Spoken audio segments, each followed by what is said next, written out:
Are you wondering how to improve on the pool table when you're by yourself, or what the best drills are in general? In today's video, I'm gonna go over the top 5 ways to practice alone, so that way you can go ahead and maximize your time and really get into a solid routine. Let's go ahead and move on to number 1.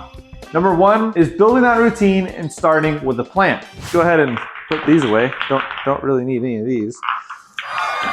In one of the first pool videos I ever uploaded onto this channel, I actually went over one of the drill routines that I do before every single tournament. And it starts off just like this. I go ahead and sling the cue ball around, and the idea of this first part of the progressive drill is to go about just gaining your confidence, not a whole bunch about like getting speed correctly, but you're kind of remembering that you can go ahead and make a shot and getting used to that feeling. After we make all 6 in a row, I like to go ahead and move each one to the 1 and 1 diamond intersection here. The side pockets, maybe a ball or 2 away from the pocket itself. And now we do the same exact thing. So this is the drill routine that I have before I go into every tournament. Another one that you might have heard before that is super common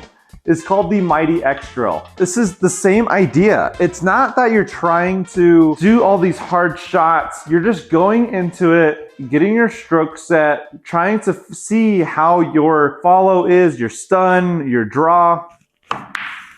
You do 10 stun, 10 follows, and the cue ball is supposed to follow the ball into the pocket. And then you do the same thing for draws. So you set up, you make that one, and you draw the cue ball all the way back into this one, and you just keep track of your progress. Go into it with a plan, build that routine, and work on something that is changing and evolving over time. It doesn't have to be the same thing for years.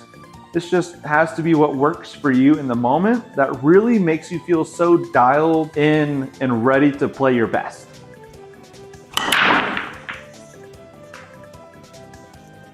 For the next method of practicing alone, I saw a ton of people, and I've done this before as well. They will pick specific games, specific game modes, I should say, to practice on specific areas.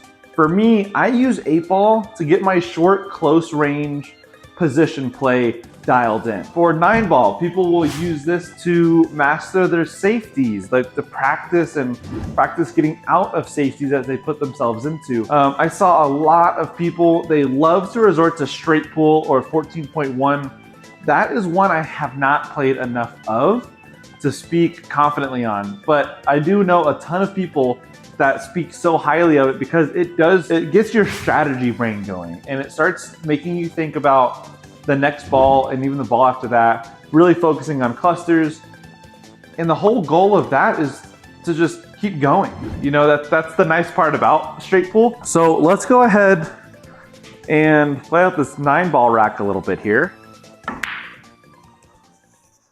Y'all didn't see that. Let's see here, bank it, why not? Oh, there we go.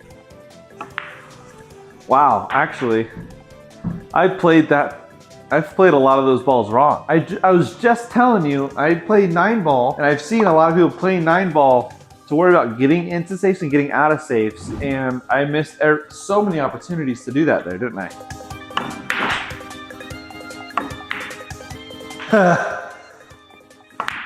Yeah, I don't even, no real excuse.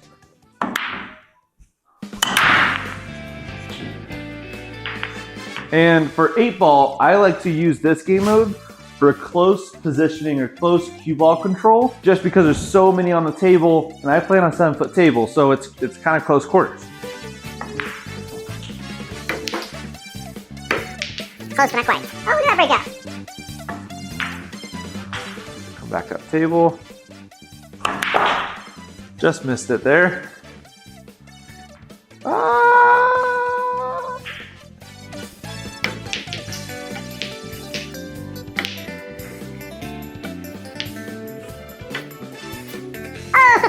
This, but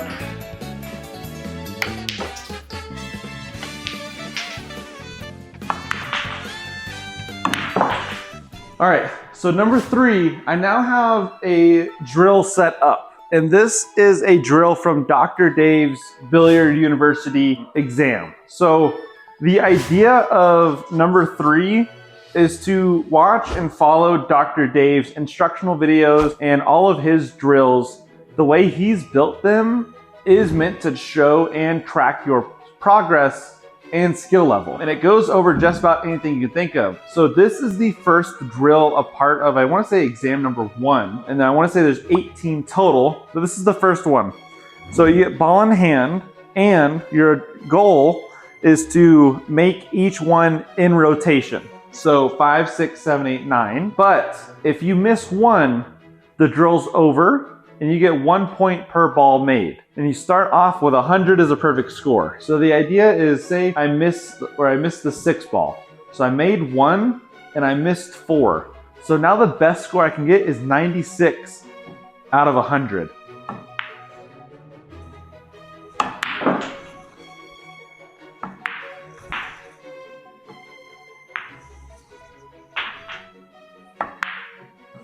Sweet. Now I can go ahead and move on to the second one. Again, a part of Dr. Dave's free exams that you can find on his website. This is a good way to work on your skill levels and really spend an hour to 2 hours focused, actively engaged, and really working on your shot making capabilities, your position play. That being said, there is plenty of other YouTubers with their own drill content. Finding them, seeing if they have these drills available for free, and really just like I said, deep diving into those drills. They will, especially Dr. Dave's, it will last you way more than just one practice session. Number 4, this one I've probably seen the most improvement on, but it's not fun for me because the whole idea is focusing and practicing on your weaknesses in the game. We got new felt on this table about 2 weeks ago. Since then, I've realized how many times I've missed my bank shots. That is one of my weaknesses, and so that's something that I need to focus and practice on and really spend time to get dialed in. So I set up just a simple setup here, and I can play this how I want to, how I see fit in a real game, and we're just gonna play them like normal. Wonderful. Not quite. Same thing. This is exactly why it's not the best for me. Like, it is probably the best one for me, but it's definitely not the most fun one for me. Oh, how unfortunate. Nope. All right, so from this drill, I've noticed that it's my backwards cuts that are lacking more than my standard banks. Let's say I practice my banks for about 10-15 minutes, or I set a goal to make 20 banks before I move on. Then once I reach one of those requirements, I go ahead and move on to the next weakness. Say my next weakness is close up long shots, right? I know it's kind of an oxymoron or a contradiction, but where I'm close to the object ball and the object ball has a long ways to go. So I'm gonna go ahead and practice these here.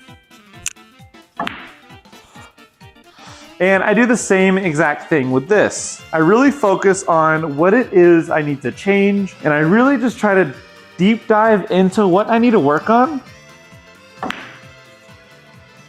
When it comes to your weaknesses, I don't know if you guys have heard this analogy before, but I really like it. When it comes to certain shots, chances are you've done the same exact shot so many times. The longer you've played, the more you have in your database, or how Brian says it, the more you have on your tool belt. And sometimes you lose your tool.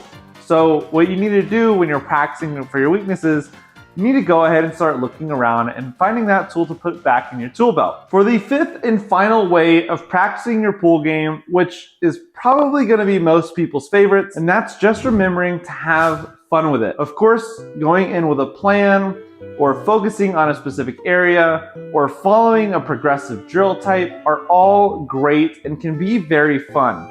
There are different ways to have fun, and that's just creating your own games to focus on certain parts of your area or kind of doing it mindlessly, but still with the intention of just being on the table, practicing and just getting your shots, dialing in your stroke. There are different ways to do this. 2 weeks ago, I did go over 7 different apps to use to go ahead and keep your progress and training fun. That'll be linked right up here, as well as in the description, so please don't hesitate to go check those out. Some of those apps that I've used in the past: Cue cards, I'm really fond of. Bullseye Billiards is another one I'm really fond of. Right now, I'm actually deep diving a little bit more into Cueist based on popular requests, so we'll see how that one's going. Right now, it's going pretty good. That is all 5 ways. There's so many different ways to implement those. The categories were pretty broad, and that was for a reason, and that's just to encompass every single one. Finding out what works for you is always going to be the best way. In last week's video, I did mention to you guys how we are only 4 weeks away from Vegas. Now we are down to 3, and this video is going to be another part of the series on how I'm prepping and preparing for Vegas. In the comments below, let me know how you practice. While you're going down there, please be sure to hit the like and subscribe button for more content just like this. Thank you guys so much for watching this video. This has been Trent on the break. Peace.